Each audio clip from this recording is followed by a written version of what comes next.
Nós estamos de volta com o programa Ver TV, que hoje debate comunicação na América Latina. E eu queria, antes de começar esse bloco, mostrar aqui o último livro do professor Vinícius Lima, escrito conjuntamente com o professor Bernardo Kucinski, cujo título é Diálogos da Perplexidade, publicado pela Fundação Perseu Abramo, e que trata de muitas das questões que nós estamos aqui conversando no programa, obviamente de maneira muito mais aprofundada.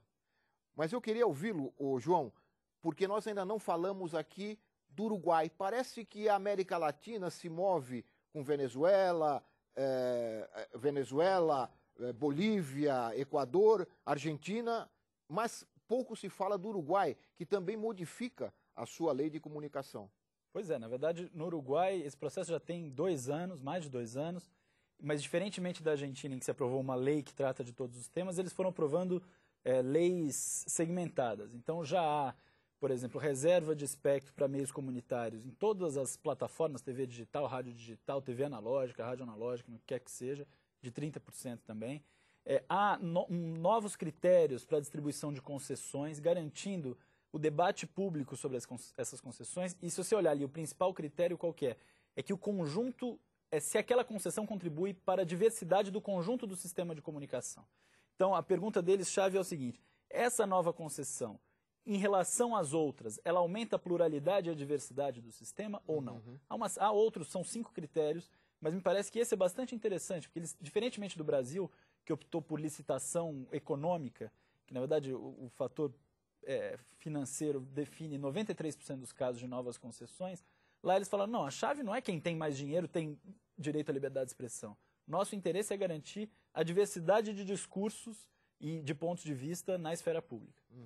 Muito bem. Nós vamos ouvir aqui também, para depois continuar o debate e aproximar da questão brasileira, o diretor da Telesur, Beto Almeida, esta televisão que hoje cobre toda a América Latina, a Telesur. Vamos ouvi-lo.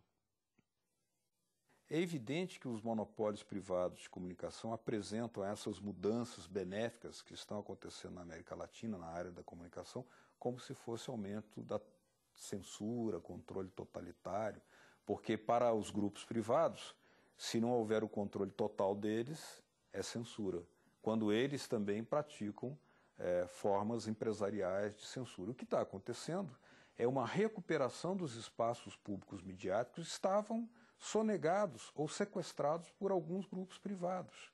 Então você tem agora, por exemplo, na Bolívia, uma TV pública que nasceu, uma cadeia de rádio indígena que nasceu, o jornalismo público que já concorre com os jornais privados. Há um jornal que tem a mesma tiragem hoje do maior jornal privado da Bolívia.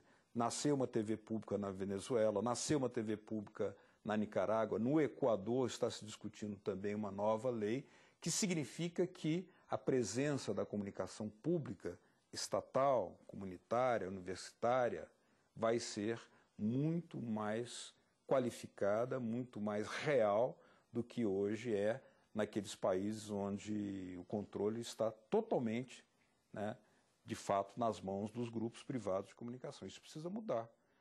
Muito bem. E a Conferência Nacional de Comunicação, ela sofrerá um impacto dessas transformações que estão ocorrendo na América Latina? Essa mudança que o Beto propõe pode se tornar, de alguma forma, pelo menos embrionariamente, realidade a partir da conferência? Vinícius, o que você acha? Qual é a sua expectativa? Eu não sou uma pessoa otimista com relação à conferência. Até porque a conferência não tem poder deliberativo, né? Ela pode ter no máximo poder propositivo de lá saírem propostas que serão encaminhadas ao Congresso Nacional, pelo Executivo ou por parlamentares, etc. Mas não há nenhuma dúvida de que a realização da conferência é extremamente positiva, né?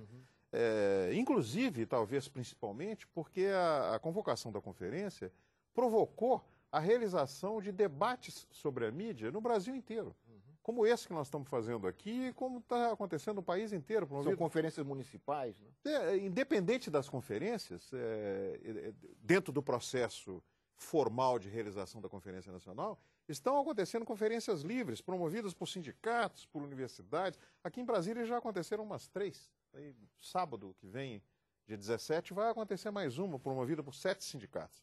Agora, é importante que a discussão da conferência também, ela faz com que o debate sobre a mídia, que em geral não acontece promovido pela grande mídia, aconteça. Uhum. Recentemente, um âncora do principal rede de televisão do Brasil esteve aqui na Universidade de Brasília participando de um debate com alunos e perguntado sobre a conferência, a importância dela para a democratização da comunicação, ele respondeu jocosamente que democratizar o quê? Nós temos 6 emissoras, 6 redes de televisão competindo entre si. Que democracia maior é necessária para a mídia?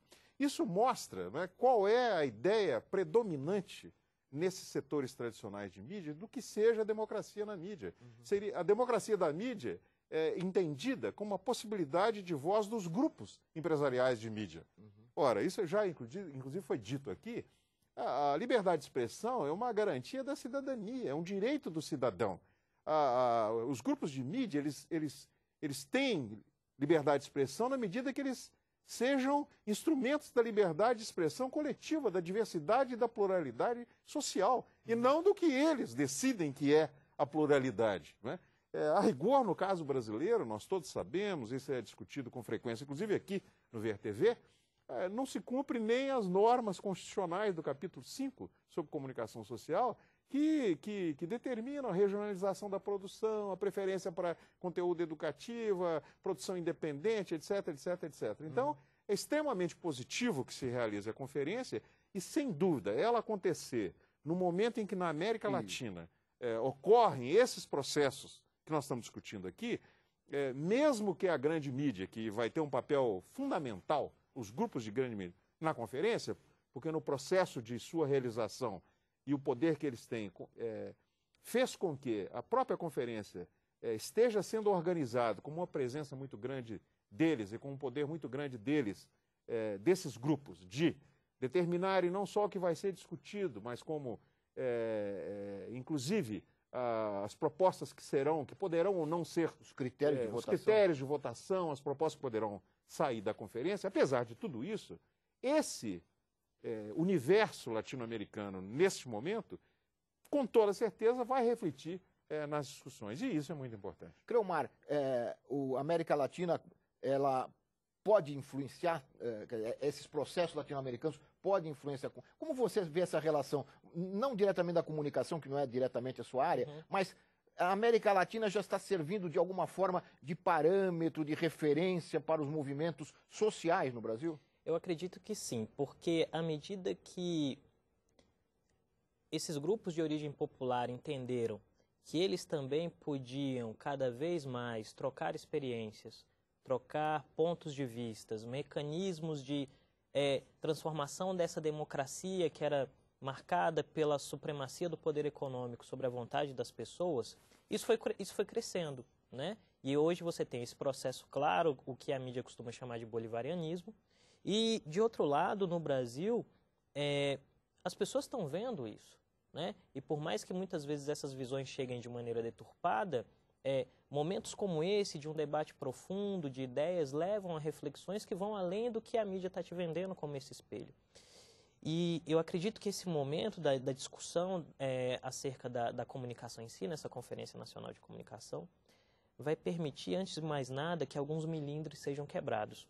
Por exemplo, no Brasil se tem o hábito de achar, no senso comum, as pessoas na rua não percebem que o espaço de transmissão de um veículo midiático como a TV, que isso é público, não é do governo, é do Estado, e o Estado são as pessoas em um regime democrático. Então, se determinada TV, rádio, jornal não está contribuindo de um ponto de vista social e político para o fortalecimento dessa democracia, as pessoas, a partir da exigência da sua representação legítima, têm o direito de cobrarem que essa postura seja mudada. Eu não estou falando nem de fechamento ou algo do gênero. Estou dizendo, olha, tem que ter mais conteúdo nacional, tem que ter mais conteúdo regional. Porque se eu moro no meio do Amazonas, não há nunca um âncora que se pareça comigo na TV. Né? Eu acho que são questões fundamentais que vão estar permeando esse debate. Então, por mais que a conferência não tenha um papel de dizer o que deve ser feito, ela pode propor como as coisas podem ser mudadas.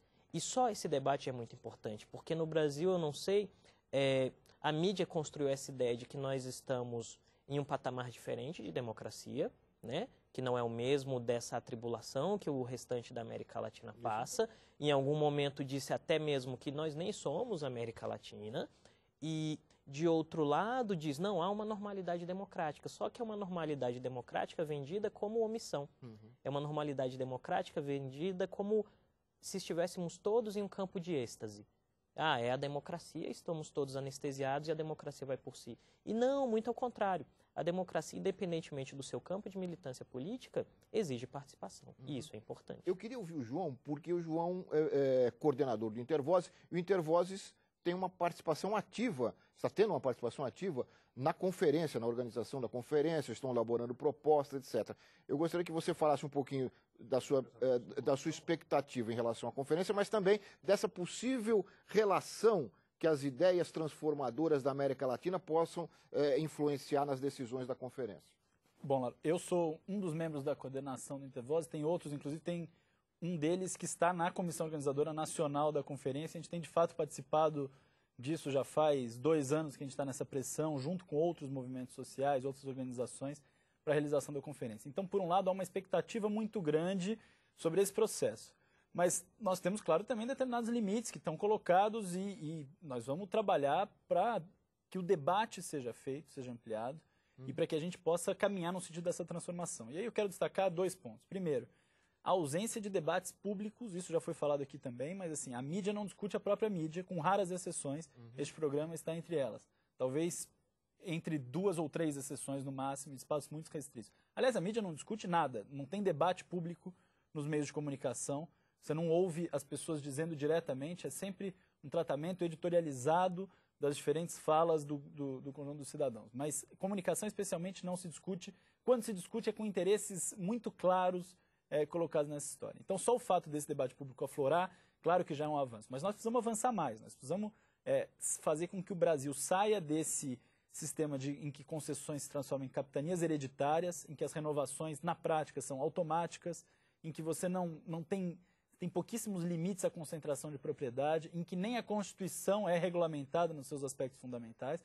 Nós precisamos avançar sobre isso. E não só sobre os meios tradicionais. Nós precisamos pensar, por exemplo, como é que a gente trabalha a universalização da banda larga no Brasil.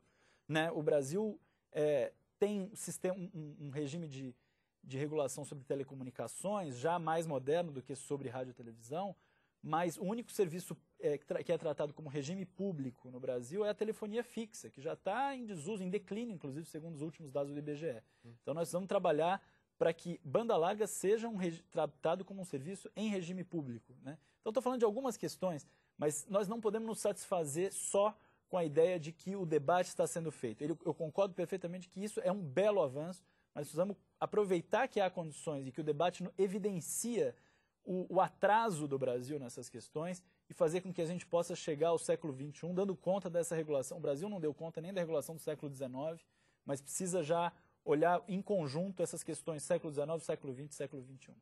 Muito bem. Nós estamos chegando ao final do programa. Eu queria agradecer muito João, Vinícius, Creomar, pelos esclarecimentos que trouxeram sobre estas questões que, infelizmente, ainda não estão tão socializadas, estão presentes em toda a sociedade brasileira. Eu quero agradecer a vocês e quero agradecer também aos nossos telespectadores que nos acompanharam. Lembrando que você em casa pode participar do programa enviando sugestões, críticas e comentários para o nosso endereço eletrônico, esse que está na tela, vertv@tvbrasil.org.br, ou então entrando em contato pelo nosso telefone, é gratuito, 0800 619 619. O Ver TV também pode ser baixado da internet do site da TV Câmara. Todos os programas estão lá e os professores podem usar, como têm feito muitos deles, em sala de aula. Muito obrigado e até a próxima semana com mais um Ver TV, um programa para quem gosta de televisão.